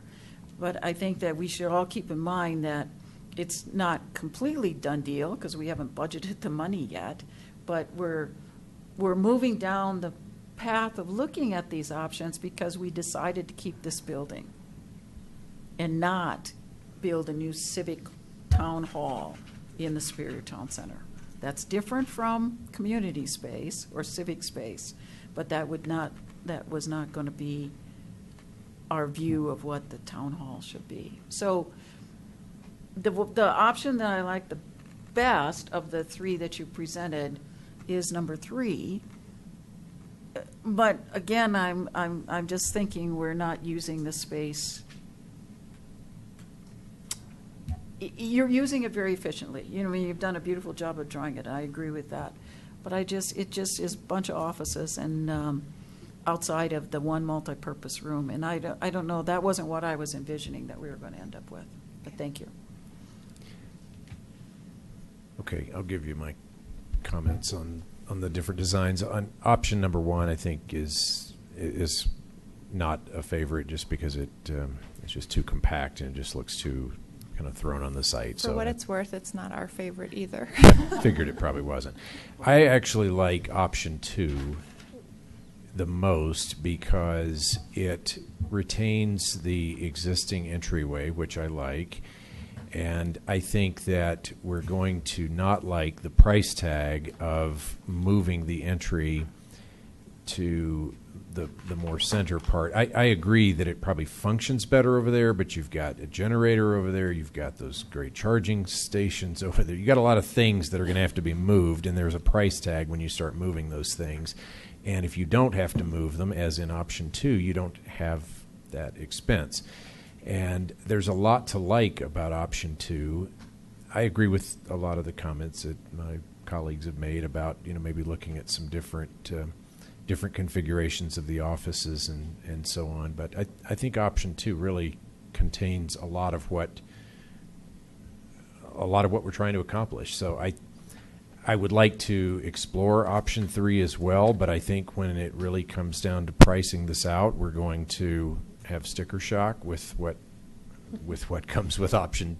Well, 2 and 3 are going to be more expensive than the amount that we've budgeted, and so we're going to have to, we're just going to have to evaluate that as it comes. I wanted to make a few comments on Kevin's survey that he put together. I do appreciate your doing so. It's always good to engage people in a process. There's nothing worse than making decisions and then having people come back and be upset about not knowing about it or not having an opportunity to participate. And so with our email and social media systems, we've got the ability to do that now. So I do appreciate that. I was a little concerned when your survey came out because it said, at the bottom of your first message, it said, "And my personal bias is," and so that it kind of sets the tone for how you would respond to the survey. And the other thing was that the survey didn't have any kind of questions as to why. It just simply asked, "Are you in favor of it or not?" And it's kind of like asking, "Are you in favor of raising taxes or not?" You kind of know the answer to certain questions before they're asked. So that's why I tried to put out the message about the questions of why, which were addressed in our March 14th memo. And perhaps in future memos, as I'm hoping this moves forward, in future memos, maybe we could bring back some of those comments from the March 14th memo on the town hall expansion, because I think it did present a lot of background for people who may be tuning in late as to, hey, here's why we're doing this. Because there was a lot of comments. I didn't even know we needed to expand. Why are we expanding it? And people think, well, are we building a new town hall? Are we tearing this one down? I mean, there's just a lot of, everybody's tuning in at different points in the discussion. So I think it is important, even though we understand it, and we think everybody else understands it. It's good to, the more information, the better. So I do appreciate that. I think this is not a question of, what do we do with $2 million? This is about efficiency. It's about better functioning, and it's about getting our town where it needs to be at this point in its life. So I'm hopeful that we can build on these discussions and move this forward. I think we've Mayor, what's the next step then after this? So you've gotten some feedback. So, yeah, we'll take the feedback that we received from everybody, and then we'll come back to the board a second time for another round. We'll look and comment. What I don't want to, however, leave you with the impression with is that there's room for upward migration on this price point. And it appears if we like 2 or 3, we might tacitly be saying we might accept 3 or 3.5. And I don't want you to go there, because I think those will be barriers beyond which we can't go. And so as much creativity as we can get in this, for example, removing some of those walls between offices, having one door of entrance and maybe 3 workstations in each, and finding ways to accomplish some of this without adding to the cost. Because I laud you, Kevin, for trying this survey, because the public was pretty unaware of this subject, and some good ideas came forth from it. So the most important part of the whole thing for me is the last couple of pages where they make their comments, because what they're commenting on is town priorities as they each see them. So it's a telling indicator to us. And I would encourage us, we have a e-blast system that reaches a lion's share of our employees. So on a project of this type, just for PR, if nothing else, let's have an open meeting on it. Absolutely. You know, and inform and engage and all that. So I appreciate the reminder that that would be a good idea. So. And we look forward to reading the survey results. We haven't seen them yet, so that'll be helpful for us too. Well, Trustee Pennington, I hear what you're saying about the budget, but I think that I would like to see the options. I would not like to see this process stop if they just make the determination that the 2.6 just cannot be achieved with anything other than the option one. And I would like to see options, because I don't think the problem is going to go away. I mean, we plugged 2.6 million into the budget because we thought, best estimates at the time, that that's what it would take to get the job done. But as this process has evolved, there's been discussion, discovery, desire for additional space. Maybe not all of that space is needed, but I don't want to see this process stopped, and I don't know that I want to send the message that we're not moving forward if it's a dime over. It's not I didn't intend to send that message. Okay. I intended to send the message that there's not an unlimited budget. We are price sensitive. We are accountable for the way in which we spend money. I think we all can agree on that, and that my personal tolerance and my personal vote doesn't have much upward potential in terms of the price range. So, whatever that matters. Okay. Any additional comments? Okay. Mayor, I'm sorry, and board, I just want to clarify one item, and we heard all your particular comments, but one in particular about the flex space. I don't want any of you to think that the architect, I think Liz was downplaying how much we did in fact look at that. The architect brought it forward, and I think it was more staff's direction back to the architect. So we will look again at that particular option. Just as a point of clarification, as you all know, we don't work in teams of 20 developing, software engineers developing a new app where you have to have that collaborative effort and you have to get a product out to market in a specified period of time. Many people do very, very unique functions as well as collaborative functions, and we need to hear what you said and try to incorporate that. But it's a little bit different than private industry, as you're all well aware. But your architect did in fact hear you, so I wanted to make sure you knew that. And then maybe speaking to that, and that makes sense to me, and that maybe there's certain aspects or certain departments or certain functions that work well in a more collaborative space, and maybe there's not that many of them. So maybe look at how that would work. Okay. Anything further? No. Okay. Meeting adjourned.